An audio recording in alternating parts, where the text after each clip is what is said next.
Madam Speaker, Vice President Biden, members of Congress, and the American people. When I spoke here last winter, this nation was facing the worst economic crisis since the Great Depression. We were losing an average of 700,000 jobs per month. Credit was frozen, and our financial system was on the verge of collapse. Now, as any American who is still looking for work or a way to pay their bills will tell you, we are by no means out of the woods. A full and vibrant recovery is still many months away. And I will not let up until those Americans who seek jobs can find them.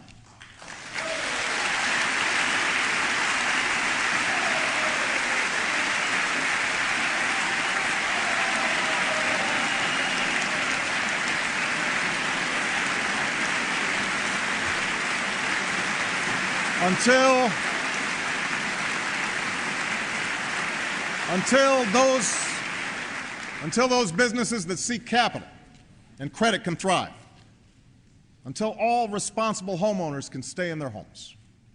That is our ultimate goal.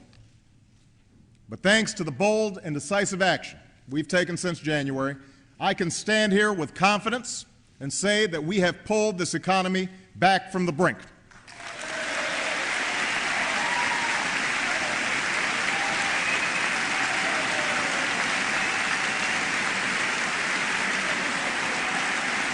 Now,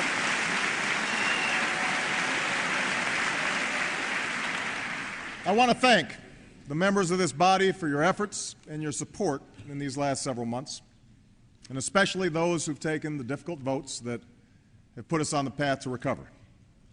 I also want to thank the American people for their patience and resolve during this trying time for our nation. But we did not come here just to clean up crises. We came here to build a future. So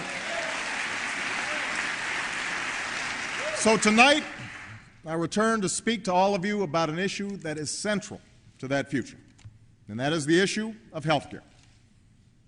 I am not the first president to take up this cause, but I am determined to be the last.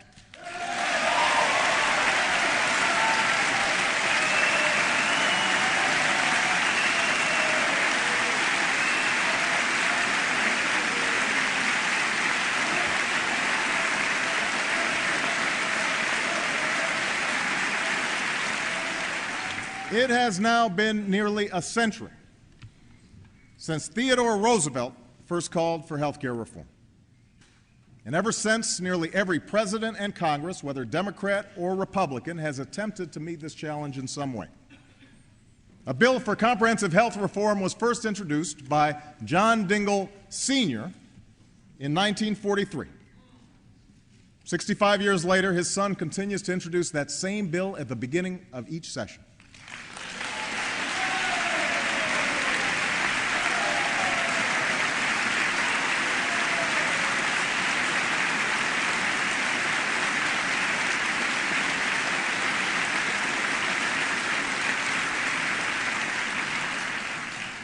Our collective failure to meet this challenge, year after year, decade after decade, has led us to the breaking point.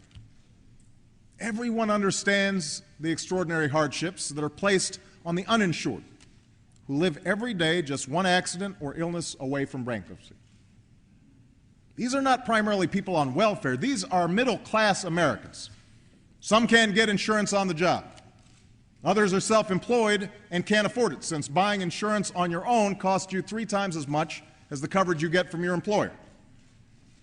Many other Americans who are willing and able to pay are still denied insurance due to previous illnesses or conditions that insurance companies decide are too risky or too expensive to cover. We are the only democracy, the only advanced democracy on earth, the only wealthy nation that allows such hardship for millions of its people. There are now more than 30 million American citizens who cannot get coverage. In just a 2-year period, 1 in every 3 Americans goes without health care coverage at some point. And every day, 14,000 Americans lose their coverage. In other words, it can happen to anyone. But the problem that plagues the healthcare system is not just a problem for the uninsured. Those who do have insurance have never had less security and stability than they do today. More and more Americans worry that if you move, lose your job, or change your job, you'll lose your health insurance too. More and more Americans pay their premiums only to discover that their insurance company has dropped their coverage when they get sick or won't pay the full cost of care. It happens every day. One man from Illinois lost his coverage in the middle of chemotherapy because his insurer found that he hadn't reported gallstones that he didn't even know about. They delayed his treatment, and he died because of it. Another woman from Texas was about to get a double mastectomy when her insurance company canceled her policy because she forgot to declare a case of acne. By the time she had her insurance reinstated, her breast cancer had more than doubled in size. That is heartbreaking, it is wrong, and no one should be treated that way in the United States of America.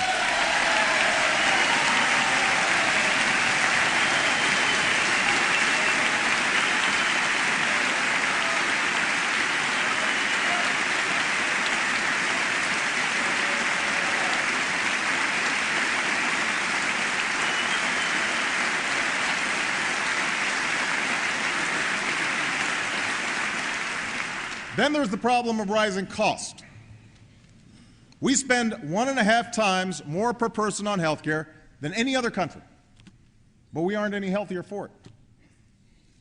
This is one of the reasons that insurance premiums have gone up 3 times faster than wages. It's why so many employers, especially small businesses, are forcing their employees to pay more for insurance or are dropping their coverage entirely. It's why so many aspiring entrepreneurs cannot afford to open a business in the first place, and why American businesses that compete internationally, like our automakers, are at a huge disadvantage. And it's why those of us with health insurance are also paying a hidden and growing tax for those without it, about $1,000 per year, that pays for somebody else's emergency room and charitable care. Finally, our health care system is placing an unsustainable burden on taxpayers. When health care costs grow at the rate they have, it puts greater pressure on programs like Medicare and Medicaid. If we do nothing to slow these skyrocketing costs, we will eventually be spending more on Medicare and Medicaid than every other government program combined. Put simply, our health care problem is our deficit problem. Nothing else even comes close. Nothing else.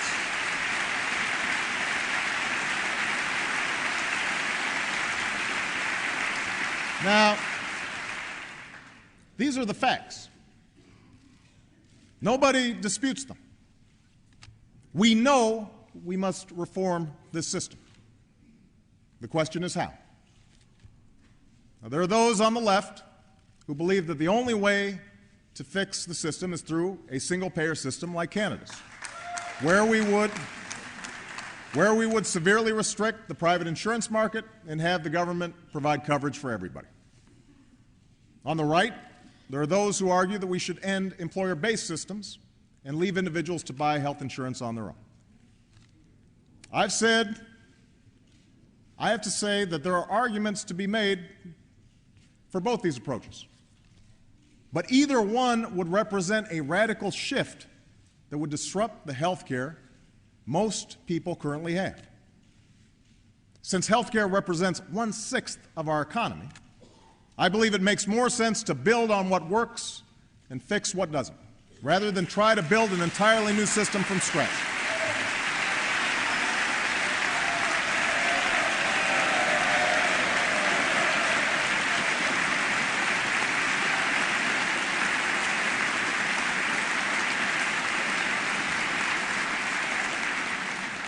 And that is precisely what those of you in Congress have tried to do over the past several months.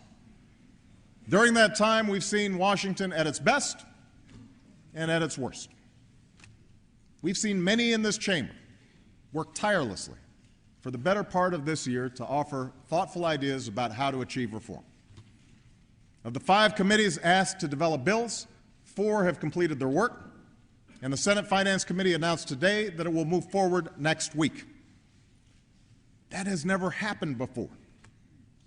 Our overall efforts have been supported by an unprecedented coalition of doctors and nurses, hospitals, seniors groups, and even drug companies, many of whom opposed reform in the past.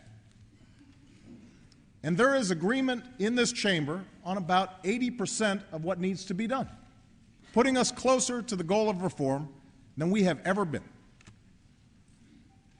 But what we've also seen in these last months is the same partisan spectacle that only hardens the disdain many Americans have towards their own government.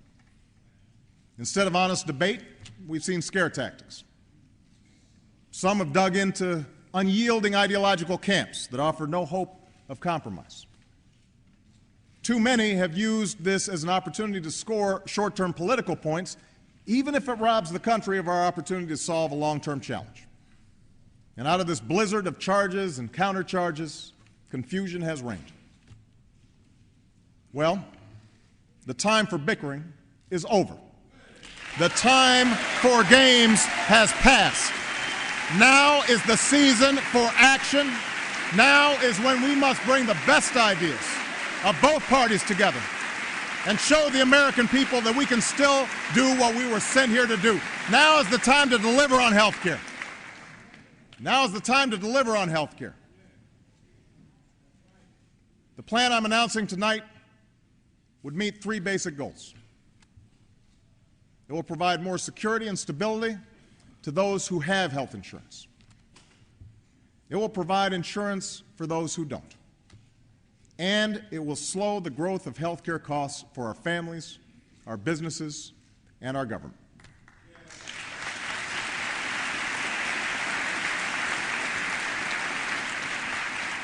It's a plan that asks everyone to take responsibility for meeting this challenge. Not just government, not just insurance companies, but everybody, including employers and individuals. And it's a plan that incorporates ideas from senators and congressmen, from Democrats and Republicans, and yes, from some of my opponents in both the primary and general election. Here are the details that every American needs to know about this plan. First, if you are among the hundreds of millions of Americans who already have health insurance through your job, or Medicare, or Medicaid, or the VA, nothing in this plan will require you or your employer to change the coverage of the doctor you have.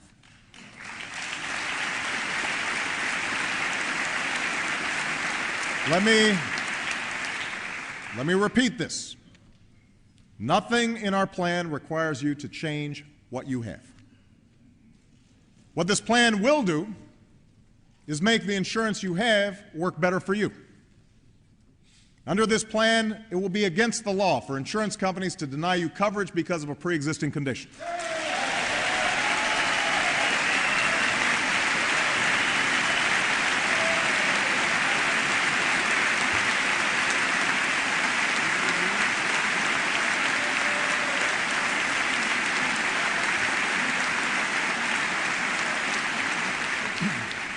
As soon as I sign this bill, it will be against the law for insurance companies to drop your coverage when you get sick or water it down when you need it the most.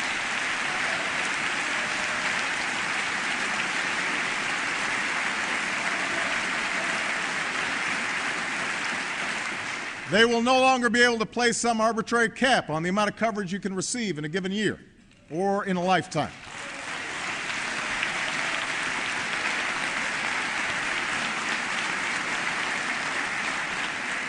We will place a limit on how much you can be charged for out-of-pocket expenses, because in the United States of America, no one should go broke because they get sick.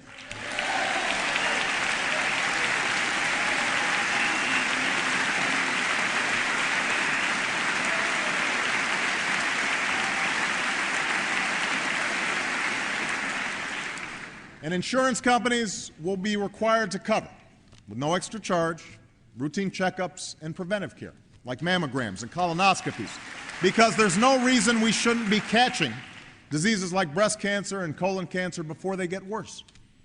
That makes sense, it saves money, and it saves lives.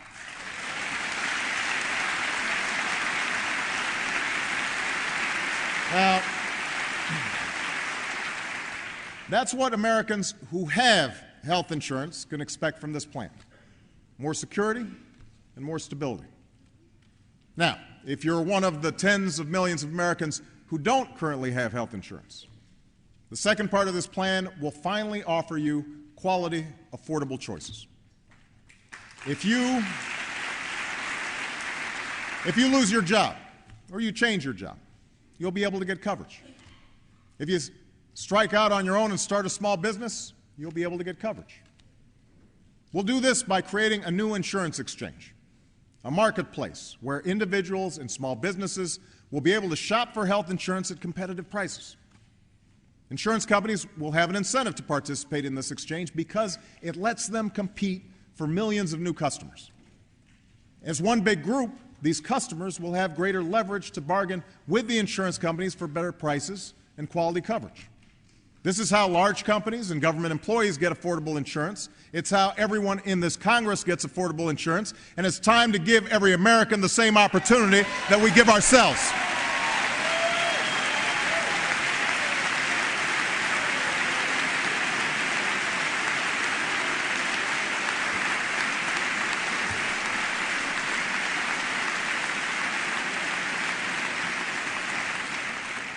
Now, for those individuals and small businesses who still can't afford the lower-priced insurance available in the exchange, we'll provide tax credits, the size of which will be based on your need. And all insurance companies that want access to this new marketplace will have to abide by the consumer protections I already mentioned. This exchange will take effect in 4 years, which will give us time to do it right. In the meantime, for those Americans who can't get insurance today because they have pre-existing medical conditions, we will immediately offer low-cost coverage that will protect you against financial ruin if you become seriously ill. This was a good idea when Senator John McCain proposed it in the campaign.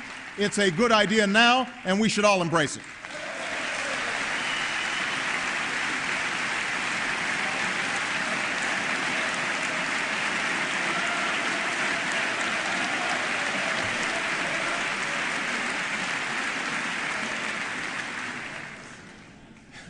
Now, even if we provide these affordable options, there may be those, especially the young and the healthy, who still want to take the risk and go without coverage. There may still be companies that refuse to do right by their workers by giving them coverage. The problem is such irresponsible behavior costs all the rest of us money. If there are affordable options and people still don't sign up for health insurance, it means we pay for these people's expensive emergency room visits. If some businesses don't provide workers health care, it forces the rest of us to pick up the tab when their workers get sick and gives those businesses an unfair advantage over their competitors. And unless everybody does their part, many of the insurance reforms we seek, especially requiring insurance companies to cover pre-existing conditions, just can't be achieved.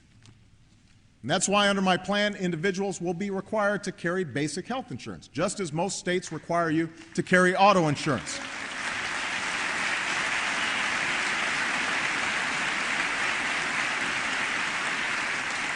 Likewise, businesses will be required to either offer their workers health care or chip in to help cover the cost of their workers. There will be a hardship waiver for those individuals who still can't afford coverage, and 95% of all small businesses, because of their size and narrow profit margin, would be exempt from these requirements. But we can't have large businesses and individuals who can't afford coverage game the system by avoiding responsibility to themselves or their employees. Improving our healthcare system only works if everybody does their part.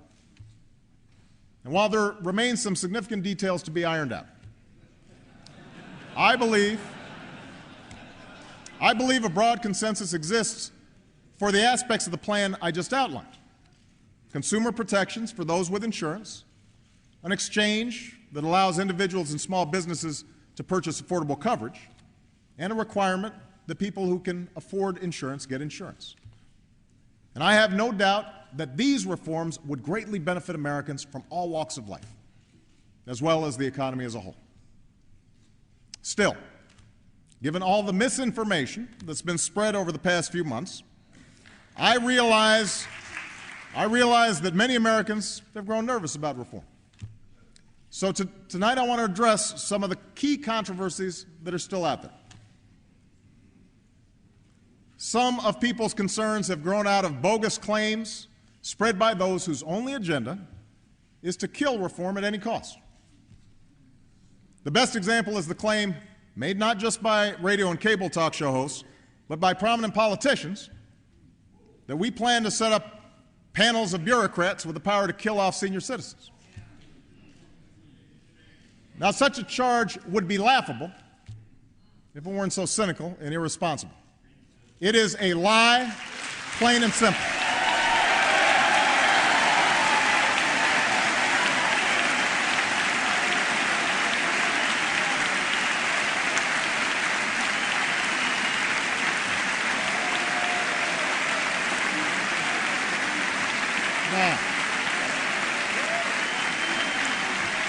Now, there are also those who claim that our reform efforts would ensure illegal immigrants. This, too, is false. The reforms I'm proposing would not apply to those who are here illegally. It's not true. And one more misunderstanding I want to clear up. Under our plan, no federal dollars will be used to fund abortions, and federal conscience laws will remain in place. Now,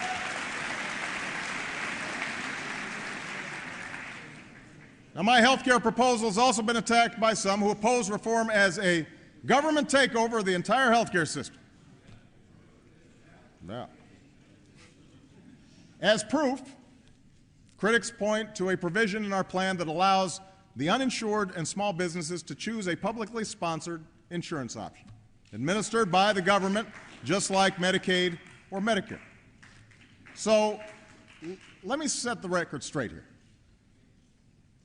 My guiding principle is, and always has been, that consumers do better when there's choice and competition. That's how the market works.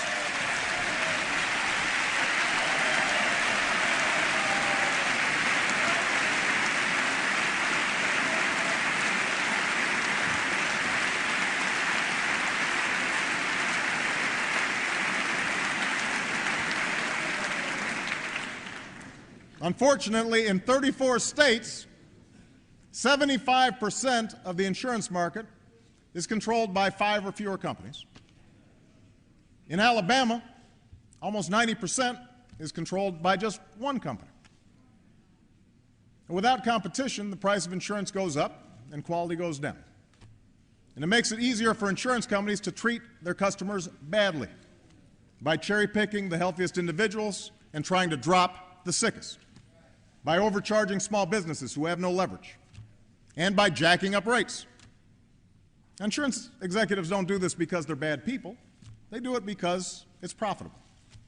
As one former insurance executive testified before Congress, insurance companies are not only encouraged to find reasons to drop the seriously ill, they are rewarded for it. All of this is in service of meeting what this former executive called Wall Street's relentless profit expectations. Now, I have no interest in putting insurance companies out of business. They provide a legitimate service and employ a lot of our friends and neighbors. I just want to hold them accountable.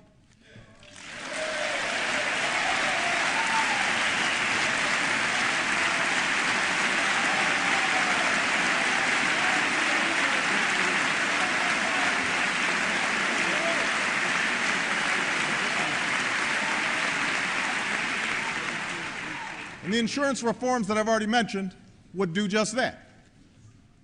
But an additional step we can take to keep insurance companies honest is by making a not-for-profit public option available in the insurance exchange. let me be clear.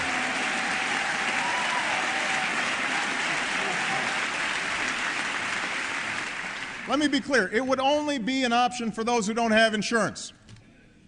No one would be forced to choose it. And it would not impact those of you who already have insurance. In fact, based on Congressional Budget Office estimates, we believe that less than 5% of Americans would sign up. Despite all this, the insurance companies and their allies don't like this idea. They argue that these private companies can't fairly compete with the government. And they'd be right if taxpayers were subsidizing this public insurance option. But they won't be. I've insisted that, like any private insurance company, the public insurance option would have to be self-sufficient and rely on the premiums it collects. But by avoiding some of the overhead that gets eaten up at private companies by profits, and excessive administrative costs, and executive salaries, it could provide a good deal for consumers. It would also keep pressure on private insurers to keep their policies affordable and treat their customers better, the same way public colleges and universities provide additional choice and competition to students without in any way inhibiting a vibrant system of private colleges and universities. Now,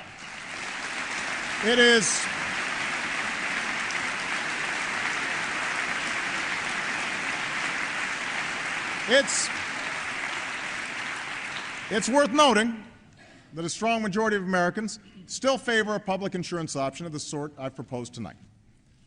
But its impact shouldn't be exaggerated by the left or the right or the media. It is only one part of my plan and shouldn't be used as a handy excuse for the usual Washington ideological battles. To my progressive friends, I would remind you that for decades, the driving idea behind reform has been to end insurance company abuses and make coverage available for those without it. The public option is only a means to that end. And we should remain open to other ideas that accomplish our ultimate goal. And to my Republican friends, I say that rather than making wild claims about a government takeover of health care, we should work together to address any legitimate concerns you may have.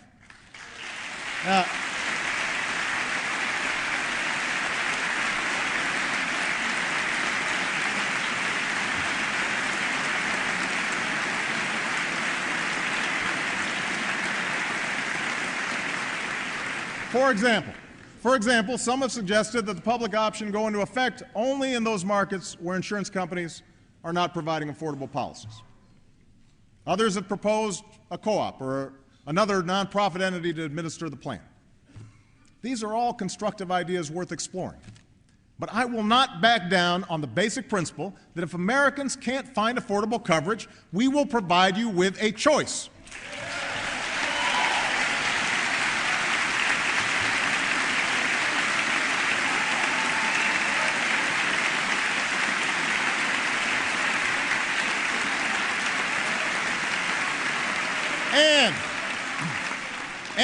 And I will make sure that no government bureaucrat or insurance company bureaucrat gets between you and the care that you need.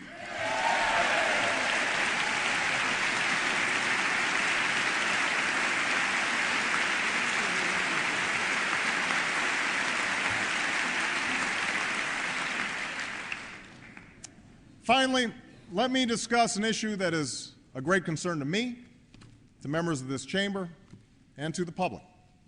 And that's how we pay for this plan. Now, here's what you need to know. First, I will not sign a plan that adds one dime to our deficits, either now or in the future.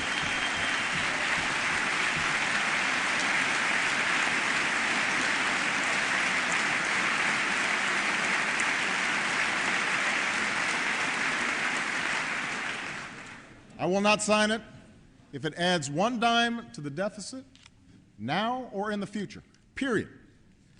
And to prove that I'm serious, there will be a provision in this plan that requires us to come forward with more spending cuts if the savings we promised don't materialize. Now,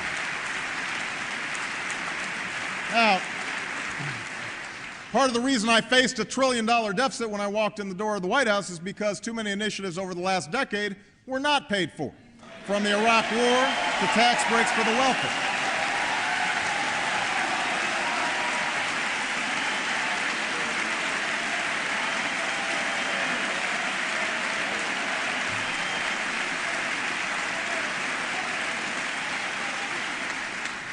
I will not make that same mistake with health care. Second, we've estimated that most of this plan can be paid for by finding savings within the existing health care system, a system that is currently full of waste and abuse. Right now, too much of the hard-earned savings and tax dollars we spend on health care don't make us any healthier. That's not my judgment. It's the judgment of medical professionals across this country. And this is also true when it comes to Medicare and Medicaid. In fact, I want to speak directly to seniors for a moment, because Medicare is another issue that's been subjected to demagoguery and distortion during the course of this debate. More than 4 decades ago, this nation stood up for the principle that after a lifetime of hard work, our seniors should not be left to struggle with a pile of medical bills in their later years. That's how Medicare was born. And it remains a sacred trust that must be passed down from one generation to the next. And that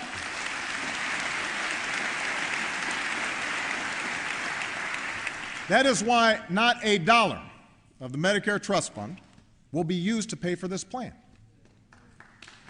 The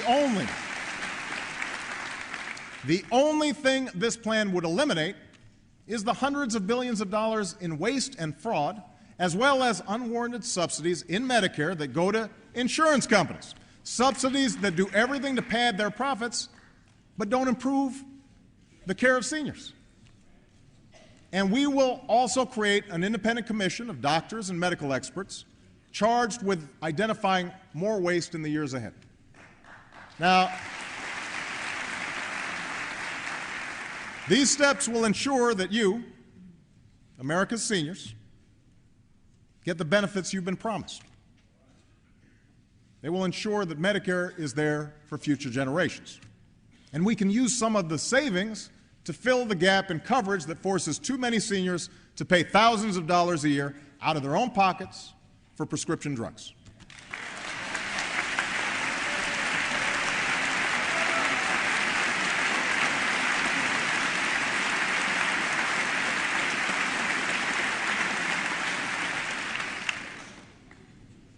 That's what this plan will do for you. So don't pay attention to those scary stories about how your benefits will be cut, especially since some of the same folks who are spreading these tall tales have fought against Medicare in the past, and just this year supported a budget that would essentially have turned Medicare into a privatized voucher program. That will not happen on my watch. I will protect Medicare.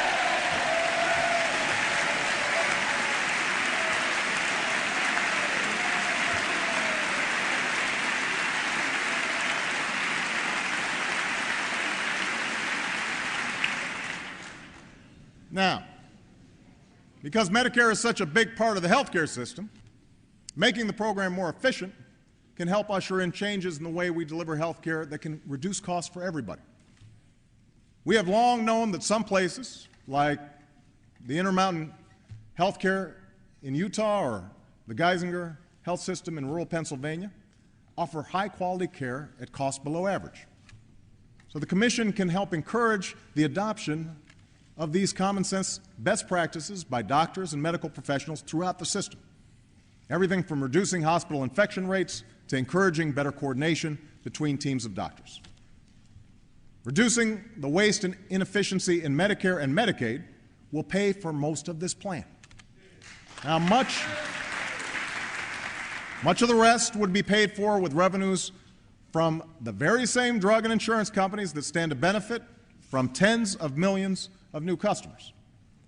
And this reform will charge insurance companies a fee for their most expensive policies, which will encourage them to provide greater value for the money, an idea which has the support of Democratic and Republican experts.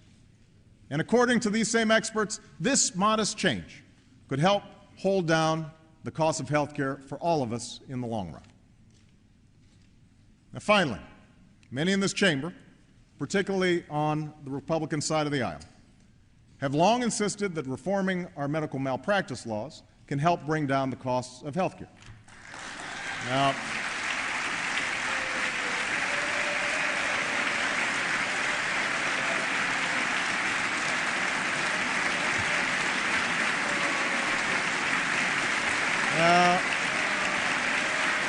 there you go. There you go. Now, I don't believe malpractice reform is a silver bullet, but I've talked to enough doctors to know that defensive medicine may be contributing to unnecessary costs. So I'm proposing that we move forward on a range of ideas about how to put patient safety first and let doctors focus on practicing medicine.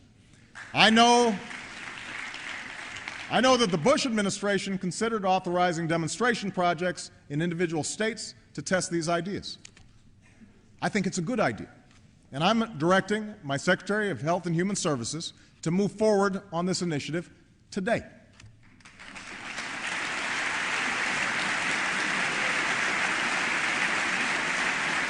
Now, add it all up, and the plan I'm proposing will cost around $900 billion over 10 years.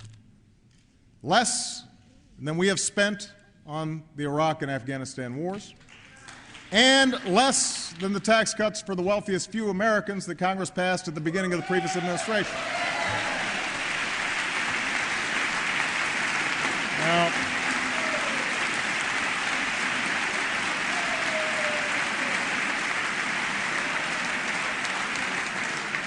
most of these costs will be paid for with money already being spent, but spent badly in the existing healthcare system. The plan will not add to our deficit. The middle class will realize greater security, not higher taxes. And if we are able to slow the growth of healthcare costs by just 0.1% each year, 0.1%, it will actually reduce the deficit by $4 trillion over the long term. Now, this is the plan I'm proposing. It's a plan that incorporates ideas from many of the people in this room tonight, Democrats and Republicans. And I will continue to seek common ground in the weeks ahead. If you come to me with a serious set of proposals, I will be there to listen. My door is always open. But know this: I will not waste time with those who have made the calculation that it's better politics to kill this plan than to improve it.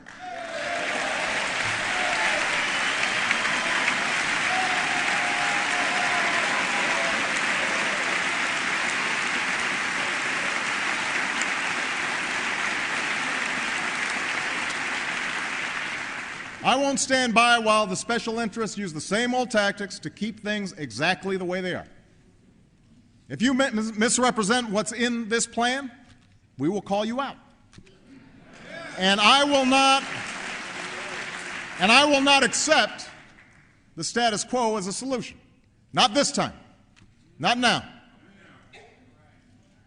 Everyone in this room knows what will happen if we do nothing.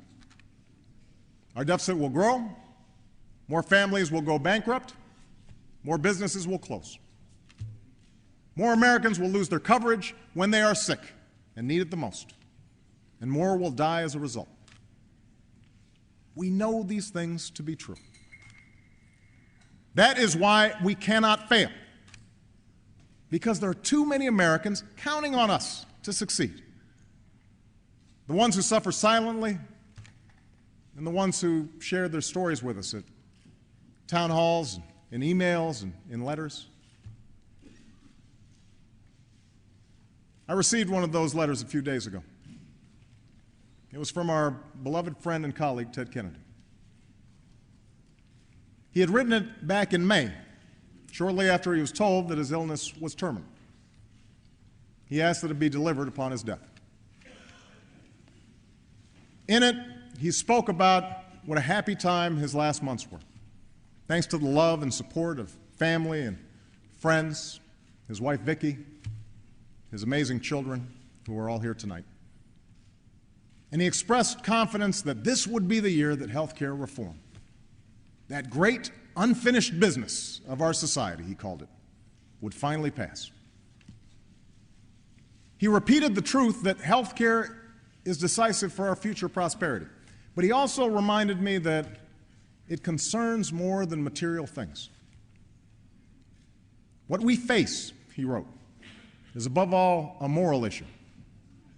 At stake are not just the details of policy, but fundamental principles of social justice and the character of our country. I've thought about that phrase quite a bit in recent days. The character of our country. One of the unique and wonderful things about America has always been our self-reliance, our rugged individualism, our fierce defense of freedom, and our healthy skepticism of government. And figuring out the appropriate size and role of government has always been a source of rigorous and, yes, sometimes angry debate. That's our history. For some of Ted Kennedy's critics, his brand of liberalism represented an affront to American liberty. In their minds, his passion for universal health care was nothing more than a passion for big government. But those of us who knew Teddy and worked with him here, people of both parties, know that what drove him was something more. His friend Orrin Hatch, he knows that. They worked together to provide children with health insurance. His friend John McCain knows that. They worked together on a patient's Bill of Rights. His friend Chuck Grassley knows that. They worked together to provide health care to children with disabilities. On issues like these, Ted Kennedy's passion was born not of some rigid ideology, but of his own experience. It was the experience of having 2 children stricken with cancer. He never forgot the sheer terror and helplessness that any parent feels when a child is badly sick. And he was able to imagine what it must be like for those without insurance, what it'd be like to have to say to a wife or a child or an aging parent, there is something that could make you better, but I just can't afford it.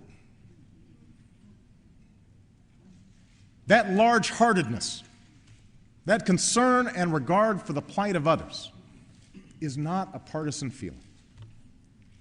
It's not a Republican or a Democratic feeling. It, too, is part of the American character. Our ability to stand in other people's shoes, a recognition that we are all in this together, that when fortune turns against one of us, others are there to lend a helping hand. A belief that in this country, hard work and responsibility should be rewarded by some measure of security and fair play, and an acknowledgement that sometimes government has to step in to help deliver on that promise. This has always been the history of our progress.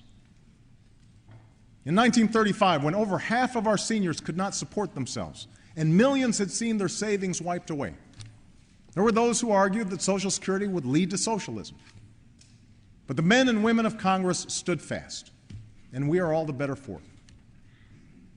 In 1965, when some argued that Medicare represented a government takeover of health care, members of Congress, Democrats and Republicans, did not back down. They joined together so that all of us could enter our golden years with some basic peace of mind. You see, our predecessors understood that government could not and should not solve every problem. They understood that there are instances when the gains in security from government action are not worth the added constraints on our freedom. But they also understood that the danger of too much government is matched by the perils of too little. That without the leavening hand of wise policy, markets can crash, monopolies can stifle competition, the vulnerable can be exploited.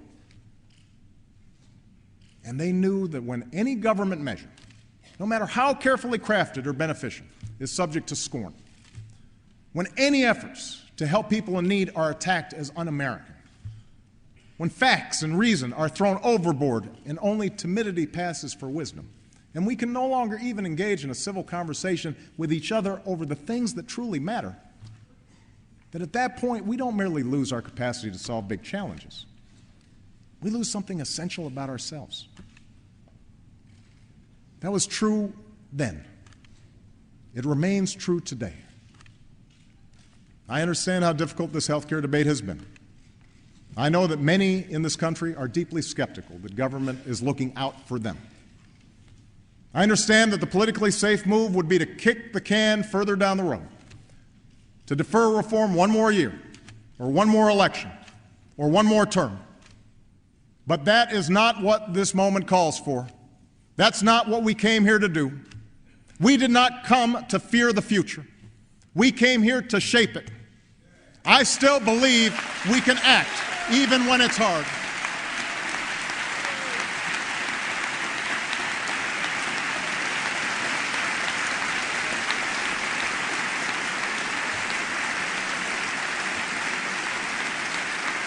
I still believe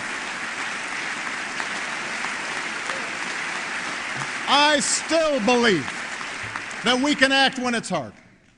I still believe we can replace acrimony with civility and gridlock with progress. I still believe we can do great things, and that here and now we will meet history's test, because that's who we are. That is our calling. That is our character. Thank you. God bless you. And may God bless the United States of America. Thank you. Thank you.